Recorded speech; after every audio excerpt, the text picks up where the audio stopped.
So we need to get the facts straight. How does this virus work? How does it transmit? Where does it want to go? And let's protect ourselves. I'm Dr. Peter Lin. I'm a family physician in Toronto, Canada. The coronavirus is a family of viruses that can cause as mild things as just a common cold, all the way up to SARS or MERS. These are these bad pneumonias that we're talking about. And basically what these viruses are, they look like a tennis ball with all these spikes sticking out of it. And depending on the type of spike, it allows that virus to attach to certain places. So some viruses, they have the spike that attaches to your nose. So basically you just get a common cold. But the SARS virus and this new virus that we're talking about has the spike that allows it to attach to the cells in your lung. And when it attaches there, it puts in information to make photocopies of itself. So it uses our equipment to make more viruses. I'm declaring a public health emergency of international concern over the global outbreak of novel coronavirus. Most of the coronaviruses live in animals. In this particular case, it was from Wuhan. There was a fish market where they were selling live animals. And the thought is that the virus was in a live animal, then it crossed into a human. But then what we found was that people were getting sick in terms of healthcare workers, in terms of family members that were looking after them, which now meant that the virus can pass from human to another human. Just like all viruses, it needs to reach a target, which is your lung. And it has to get there with your help. It has no feet and no wings. So therefore it needs us to move it there. So that's why we keep saying, don't hang around sneezy people because you're going to breathe it in. And don't touch your face because that's how the virus is going to get in. The masks are helpful, but they're not necessary because they're leaky. The ones that you and I buy basically have pockets here, so therefore the virus can get in. What the masks really do is they stop us from touching our face. If you're sick, we tend to mask you, so therefore you're not spewing out the viruses to other people sitting around you. The true people that have the real masks are the N95. Those are sealed. These are for the doctors that may be caring for the patients.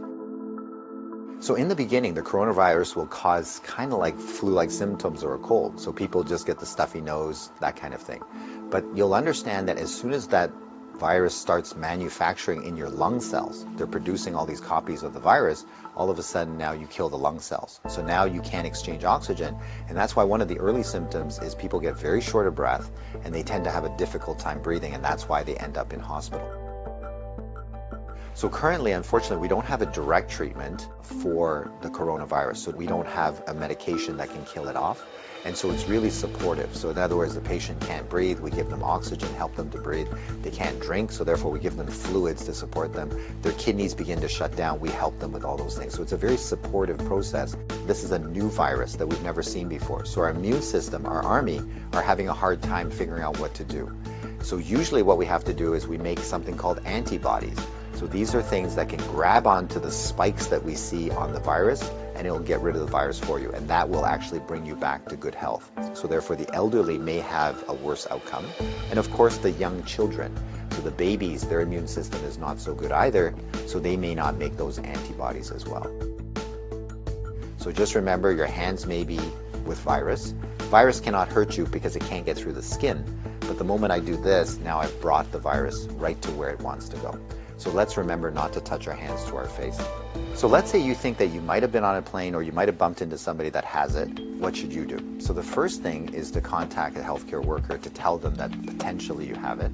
If you're feeling symptoms and you're going to go into a facility, call ahead. Okay, so whether you're calling the paramedics or whether you're calling the hospital or your doctor, just mention that you were on a flight.